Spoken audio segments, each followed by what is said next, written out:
আপনি তুচ্ছ তাচ্ছিল্য মনে করেন বিয়ে শাদীর মতো কাজকে, তাহলে কোন আক্কেলে আপনারা বলেন এই গোটা সৃষ্টি জগতের মাবুদ রব্বুল আলামিনের স্ত্রী হচ্ছেন মরিয়ম আলাইহিস সালাম আর পুত্র হচ্ছেন ঈসা আলাইহিস সালাম, উনার সন্তান হয়েছিল।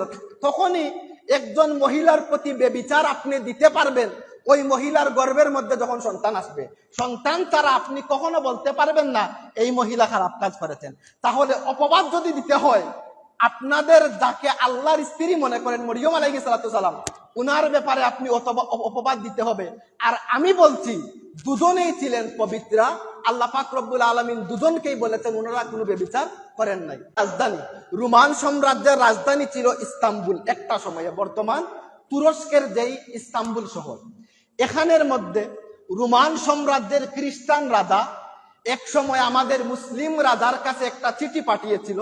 চিঠিটার মধ্যে লেখা ছিল, আপনি আপনার সাম্রাজ্যের সব থেকে বড় আলিমকে আমার কাছে পাঠিয়ে দিন, আর আমি আমার সাম্রাজ্যের সব থেকে বড় খ্রিস্টান পাদ্রী পুপ যারা তাদেরকে আমি পাঠিয়ে দিব।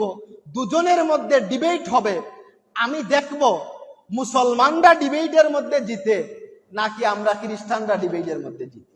এই সময় মুসলিম আমির যিনি, মুসলিম নেতা যিনি ছিলেন, উনি সমস্ত ইসলামী বিশ্বকে বাছাই করলেন।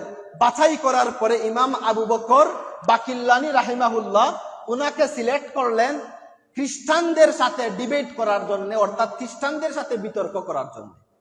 এই সময় খ্রিস্টানদের মধ্যে খ্রিস্টানদের পাদ্রী বা পুপ তারা বলে, যারা এরা বলল তাদের রাজাকে, রাজা আপনি তো জানেন আমরা আপনাকে সম্মান করি, সম্মান করে আপনাকে আমরা সেজদা করি, কিন্তু মুসলমানরা অহংকারী, আল্লাহ ছাড়া তারা কাউকে সেজদা করে না।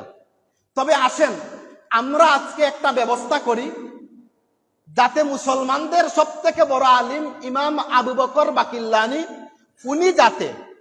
উনি যাতে মাথা নিচু করে আপনার সাম্রাজ্যের মধ্যে ঢুকেন, এরকম একটা কিছু আমরা তৈরি করি। ওই সময় তারা কি করেছিল, বর্তমান আপনি যখন আজকে এয়ারপোর্টের মধ্যে যান, একটা মেশিন থাকে, যেই মেশিনটা আপনাকে চেক আপ করে যে আপনার মধ্যে কোনো ধরনের বোম বা অস্ত্র কোনো কিছু আছে কিনা। যদি তাকে সিগন্যাল দেয় কম্পিউটারের মধ্যে, এবং কম্পিউটার সেটাকে বাছাই করে আপনাকে অপরাধী হিসাবে নিশ্চিত করে। এই যে এরকম প্রযুক্তি বর্তমানে বাহির হয়েছে, কিন্তু ওই সময় তো এরকম ছিল না। তারা এই সেম ভাবে একটা ফ্রেম বানালো রাজার সামনে। তাদের ধারণা ছিল যে ইমাম বাকিল্লানি যখন ঢুকবেন উনি মাথা নিচু করে তো ঢুকা লাগবে, কারণ ফ্রেমটা তো নিচু।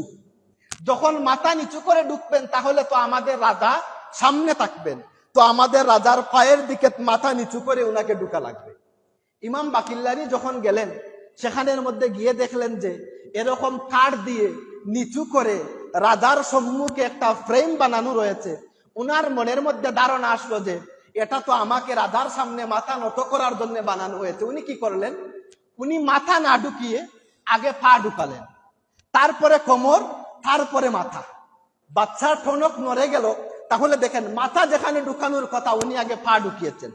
সাথে সাথে বাদশা একটা প্রশ্ন করলো যে ইমাম বাকিল্লানি, আপনাদের নবীর স্ত্রী আম্মাজান আয়েশা সিদ্দিকা রাদিয়াল্লাহু তাআলা আনহা, উনাকে একটা তহমত দেওয়া হয়েছিল উনি নাকি খারাপ কাজ করেছেন, ব্যভিচার করেছেন, নাউজুবিল্লাহি মিন যালিক। পরে বিষয়টা আমি আপনাদেরকে ক্লিয়ার করে দিচ্ছি, তার প্রশ্নটা শুনেন। এই সময় ইমাম বাকিল্লানি বলছেন, অবশ্যই এটা আপনি জানেন যে আমরা জানি দুইজন মহিলার উপরে তহমত উঠেছিল খারাপ কাজের ব্যভিচারের, কিন্তু আল্লাহ পাক রব্বুল আলামিন তাদেরকে বলেছেন যে উনারা দুজনেই পবিত্র। এক হচ্ছেন আমাদের আম্মাজান আয়েশা সিদ্দিকা, আরেকজন হচ্ছেন ঈসা আলাইহিস সালামের মা মরিয়ম আলাইহিস সালাম। উনার নামেও মিথ্যা তহমত দিয়েছিল এবং তারা ইহুদিরা বলেছিল উনি খারাপ কাজ করেছেন।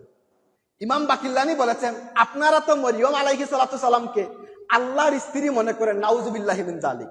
এখন দেখেন, আপনি যদি বলেন আমাদের মা আম্মাজান আয়েশা সিদ্দিকা খারাপ কাজ করেছেন, আম্মাজান আয়েশা সিদ্দিকার কোনো সন্তান ছিল না, কিন্তু আপনারা যাকে আল্লাহর স্ত্রী মনে করেন মরিয়ম আলাইহিস সালাম, উনার সন্তান হয়েছিল। তখনই একজন মহিলার প্রতি বেবিচার আপনি দিতে পারবেন ওই মহিলার গর্ভের মধ্যে যখন সন্তান আসবে, সন্তান ছাড়া আপনি কখনো বলতে পারবেন না এই মহিলা খারাপ কাজ করেছেন। তাহলে অপবাদ যদি দিতে হয়, আপনাদের যাকে আল্লাহর স্ত্রী মনে করেন মরিয়ম আলাইহিস সালাম, উনার ব্যাপারে আপনি অপবাদ দিতে হবে। আর আমি বলছি দুজনেই ছিলেন পবিত্রা। আল্লাহ পাক রব্বুল আলামিন দুজনকেই বলেছেন ওনারা কোনো ব্যভিচার করেন নাই। এই সময় তারা বুঝে গেল যে ইমাম বাকিল্লানি যিনি, উনার জ্ঞানের পরিধিটা কত বড়। উনি ডাইরেক্ট তাদের ধর্মের মেইন গুরুকে আঘাত করে কথা বলেছেন। একটু পরে যখন উনি সামনে আগালেন, তাদের পুপ যারা খ্রিস্টান ধর্মের, সে একটা প্রশ্ন করলো। তো ইমাম বাকিল্লানি তার প্রশ্নের উত্তর দিলেন না। প্রশ্নের উত্তর না দিলে পাল্টা তাকে আর একটা প্রশ্ন করলেন। প্রশ্নটা ছিল এমন যে আপনার অবস্থা কেমন, আপনি কি ভালো আছেন? সে বলছে হ্যাঁ আমি ভালো আছি। উনি বলেছেন তাহলে কি আপনার পরিবারের মানুষ সবাই ভালো আছেন? পুপ এই সময় তেলে বেগুনে জ্বলে উঠেছে। সে বলেছে এটা কি ধরনের ঘৃণিত কাজ? আপনি কি জানেন না খ্রিস্টানদের পুপ যারা, এরা কখনো বিয়ে শাদী করে না। মানে এটা সত্যি, খ্রিস্টানদের মধ্যে যারা ধর্মযাজক এরা কখনো বিয়ে শাদী করে না। তো ইমাম বাকিল্লানি তাকে জিজ্ঞেস করলেন আপনারা কেন বিয়ে শাদী করেন না? সে উত্তর দিচ্ছে যে বিয়ে শাদী করা, বাচ্চা কাচ্চা হওয়া, এটা একটা সাধারণ মানুষের কাজ। তারা সাধারণ মানুষেরা বিয়ে শাদী করবে, বাচ্চা কাচ্চা হবে, তাদের প্রতি টাকা খরচ করবে, এটা হচ্ছে সাধারণ একটা কাজ। আমরা তো পুপ, আমরা আল্লাহর খুব কাছের একজন মানুষ, আমরা অনেক বড় মানুষ, এজন্য সাধারণ মানুষের মতো কাজ আমরা করি না।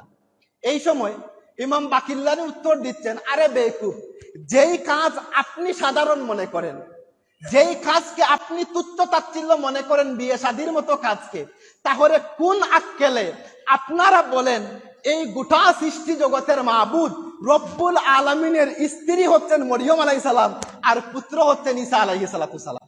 মানে খ্রিস্টানদের ধর্মের মেইন যে কনসেপ্ট, ধারণা, মরিয়ম আলাইহিস সালাম আল্লাহর স্ত্রী আর ঈসা আলাইহিস সালাম আল্লাহর পুত্র। তো ইমাম বাকিল্লানি বলছেন যেখানে তোমার মতো সাধারণ একজন পুপের কাছে বিয়ে শাদী করা সাধারণ একটা কাজ, তো আল্লাহর কাছে এটা কিভাবে হতে পারে? ওই সময় পুপের একদম অবস্থা খারাপ, মুখ বন্ধ।